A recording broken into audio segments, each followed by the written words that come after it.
Today we are trialling a new We topic. thought we'd do something new. We thought we would look at recent marketing, advertising, branding news and see what our take is on it. In true Digital Horizons fashion, we're going to not spend too much time on pre-work on this. We're just going to get our sort of hot take on article headlines as it comes. I don't even know what the articles are, so let's go. I have the privilege of actually finding them, so I have read the headlines before. So the first one, Toys R Us AI-generated ad controversy explained. So I don't know if you've seen this ad. It was so shit. It looked like a joke ad. Yes. Like, I was like, how they can't be serious about it. It was like the corniest, like, hey, what does a toy shop look like? And it was something that looked like it was out of a Disney movie from 20 years ago. Yeah, absolutely. For a little bit more context, if you haven't seen it or seen any articles about it, Toys R Us tried a AI video generator tool called Sora, which isn't open to the public properly yet. There's just a few people who are able to use it, and they created a full ad showing the founder's life story from a child all the way to James did the microphone's too far away again movement. Yeah, it's showing the life of the founder all the way up to opening the toy store. But it was completely made with AI, and it was so awkward. It felt like a skit show. It did. And also, another thing that people are calling out, and the reason why there's so much backlash, is because the child in the video looks, some have said grotesque, some have said alien-like. It's because he changes constantly. AI video generators, they can't keep a quality character model or a consistent character model, so it looks like a different kid every scene as well. It was kind of, I don't know how they actually got it past, but I mean, it's got people talking about it, right? Like, it's given them awareness, but I don't know, it just seemed like something, it was almost like a lesson of what not to do with AI commercials. I love when articles just pull a random Twitter X post. Chris Alaskan says, "This Toys R Us commercial is made entirely with AI, which means the kid is disgusting and ghoulish. The sentiment is hollow, and the Toys R Us brand is dead for at least the third time." So probably not the brand sentiment they were looking for with this. I'm a little bit disappointed that it didn't turn out better because it's exciting. I'm excited to see what AI can do. I'm surprised a brand like this has going ahead with something like this. Taking it to public, absolutely. Yeah. Like, I mean, we Instead know, of just showing what it can do and going, oh, that's not our actual ad. That's it, because I think, as we've talked about before, like, a lot of these AI platforms are not quite there yet. So then to release to the world an ad which you think's at a quality you want to release, it's just it didn't hit it. Yeah, people are pretty sensitive to the feeling of brands tricking them into thinking something's real. Yeah. And when it's pretty easy to pick up that there's something off about a video, you're not going to gel with it. You're not going to connect with it. You're going to feel like you're being duped. Yeah. I do think there's an exciting future in AI-generated video, but I don't know why they went down the path of doing it all that way. Why not just do the toys in the background or the sparkles? Yeah. Why not film the kid and blend it with the AI video? So more to come on that. It'll be interesting to see what other brands jump into it after that response. I think they'll all be holding until it gets a bit better, you'd expect. But yeah, I have to say, there's parts of it I was like, oh, wow, that's impressive.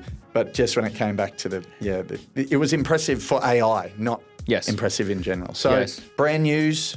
Article number 2. Yes. I don't know if we're going to call it brand news, but I'm starting to like it. This one's on The Verge, article by Kylie Robertson. Google defends AI search results after they told us to put glue on pizza. So Google blames data voids and edge cases for its AI-generated search results. I also think Google has got access to Reddit for its language models or its best responses. So it's pulling weird answers to recipes for a pizza from silly posts on Reddit. So people are finding all the weird solutions Google's giving it when they're asking quite simple questions. Yeah. So what do you think about Google's introduction of AI into search for search results? I think they've got to do it because, I mean, obviously starting to push forward on it, and they've got that connection with ChatGPT. So Google's got to implement, but they're going to fuck up, I imagine, as they have been. Like, I think that's not the first thing in their rush to get it out. They've got to do it, but I mean, a lot of the search results anyway, in general, are kind of shit. So, I mean, as long as people aren't just believing everything they're reading in AI, just like the other night, if you click on the third link on Google search results, you're probably going to read something that potentially isn't 100% correct anyway. So I feel that it's going to be incorporated and it's going to get better the same way as I guess Google search and all kinds of searches evolved over the time. Yeah, I think expectations are really high, and then once it releases, everyone expects perfection. Yeah. But I think it's just the humor around how wrong it is on some of the things. Yeah. Like AI delivered all sorts of weird results, like saying people should put glue on their pizza to help the cheese stick and eat rocks. From a literal point of view, it kind of it should work. But I can see where they're coming from. I think Google doesn't have a Chat GPT connection. They've got their own Gemini. Bard or Gemini. Yeah. There's obviously a fair bit to work on there, but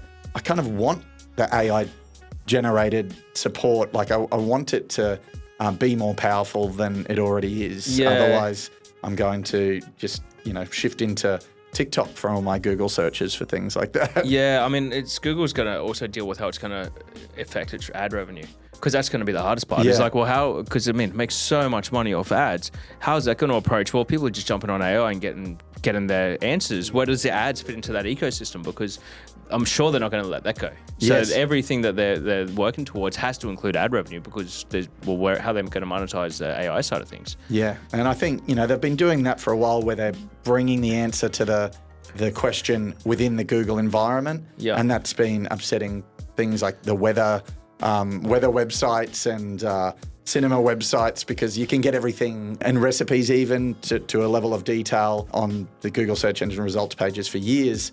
But this is just, I think, the next step. It's just pulling out the answer. Yeah. But you're right. Like, why would you do all this work to make your site as findable as possible, as relevant for search as possible, and then they just swipe your answer and deliver it on their platform? Exactly. But there's also, like, I was chatting to our SEO guy, and he was saying that he's seeing this AI is not showing up a lot on the commercial intent searches. So if I'm searching for, hey, I want to buy, I don't know, a fucking podcast microphone online, AI is not going to show up at all in that because they want their ads to show. Yeah. So you're going to get the shopping ads and all the different stuff. So I think it's going to be more for that info-seeking type terms that people are looking for. Top of funnel information is where Google's going to be really pushing the information. But I can't see it sort of, in the short term, taking like center stage on the commercial terms. On that topic, do you find you're using Google for searches for like tech products anymore? Or? Yeah, I do, but I'm still not used to using TikTok for shit. Yeah. I get told by my team all the time that I'm an old guy, and even I still use Google reviews for checking out restaurants,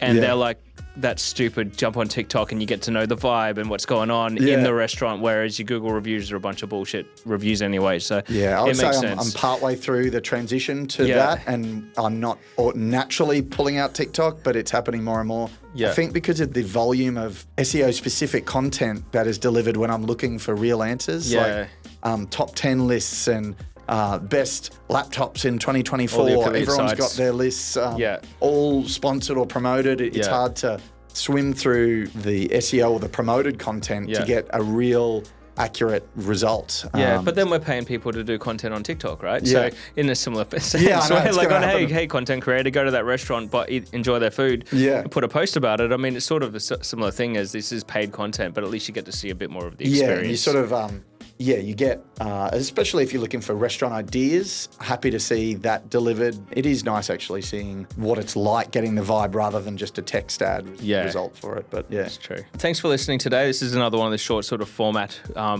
episodes that we're going to be trialing out as well. If you are enjoying any of this type of content, please leave a comment and please subscribe, follow us, like us. I don't even know what happens on the podcast side of things, but do all that. We'd love to hear more about any kind of feedback that we can. Thanks. Thanks. See ya.